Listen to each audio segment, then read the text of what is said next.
The first snow of December always carried memories for Emma Hayes. It wasn't just the cold that made her shiver. It was the reminder of something she had never let go of. Every year on this same night, she would take out a small wooden box from the top shelf of her closet. Inside were a few old photographs, a dried rose, and one yellowed envelope. Unopened, unsent. The name written on it, in fading ink, still made her heart ache.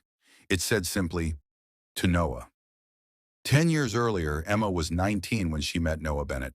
He was the kind of person everyone liked instantly. Calm, confident, and endlessly kind. She met him at her first job, working part-time at a small cafe on Willow Street while she saved for college. Noah came in every morning at exactly 7:30, ordered a black coffee and a blueberry muffin, and always left a generous tip with a small note like, "Keep smiling. It makes the coffee taste better." At first, she thought he was just another friendly customer, but over time, his quiet warmth made her mornings brighter.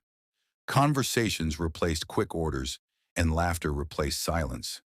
It wasn't long before she realized she was falling for him, but Noah never said much about himself. All she knew was that he was a medical intern, always tired, always on the run. Yet somehow he always made time for her. Over months, their friendship grew deeper. They'd share stories about childhood dreams, late-night fears, and how both of them were trying to escape the small town that seemed to hold everyone back. One rainy evening, the cafe was empty except for them. Noah stayed behind after closing, helping her wipe tables as thunder rumbled outside. When she asked why he was always so kind, he smiled and said, "Because kindness is the only thing I can give when I don't have time to give anything else." That night, Emma realized she loved him, but she never said it, because 2 weeks later, Noah told her he'd been offered a position at a hospital overseas, a dream opportunity. He was leaving. Emma wanted to tell him how she felt. She wrote a letter, pouring out everything she'd never dared to say. She told him how he made her believe in herself, how she waited for his coffee order more than her paycheck, how she loved him.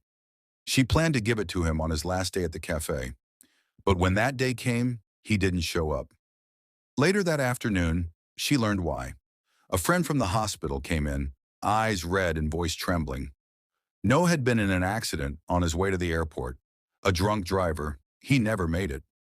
Emma stood frozen behind the counter, the letter still in her apron pocket. The world moved on, but she couldn't. She couldn't bring herself to throw it away. It was the only piece of him she had left. Years passed. Emma graduated, got a job as an editor, moved into a small apartment downtown. But every December, she'd take out that letter, trace his name with her thumb, and whisper, "I'm sorry you never knew." Then one winter evening, 10 years after his death, fate intervened. Emma got a call from a woman named Dr. Evelyn Carter, a new surgeon at the city hospital. She said she was organizing a charity event and found Emma's name written in an old journal, one that used to belong to Noah Bennett. Emma's heart nearly stopped. The next day, she went to meet her. Dr. Carter handed her a small brown leather notebook, worn and fragile. Inside the cover, it said, "Property of Noah Bennett." Emma turned the pages slowly, her hands trembling, and then she saw it, her name. Dozens of pages filled with small notes about her. He smiled more when she was around. Emma laughed today. "I didn't realize how much I missed that sound. She's too good for this town. I wish I had the courage to tell her before I go." Tears blurred her vision. Noah had loved her too. He just never got the chance to say it. On the very last page, one final note. "If she ever finds this, tell her I'm sorry. Tell her I never stopped thinking about her." That night, Emma walked to the old cafe, now closed and forgotten, its sign rusted by time. Snow fell softly as she stood outside, clutching Noah's journal in one hand and her unsent letter in the other. She lit a small candle, placed both on the doorstep, and whispered, "You did tell me, Noah. You did." As the wind carried the snow across the quiet street, she felt something she hadn't in years: peace. A year later, Emma published her first book, a collection of letters called The Words We Never Said. On the dedication page, it read, "For Noah, the man who taught me that love doesn't need to be spoken to be real." The book became a quiet success, touching hearts around the world. And every year, when December's first snow began to fall, Emma would look up at the sky, smile softly, and say, "I sent it, Noah.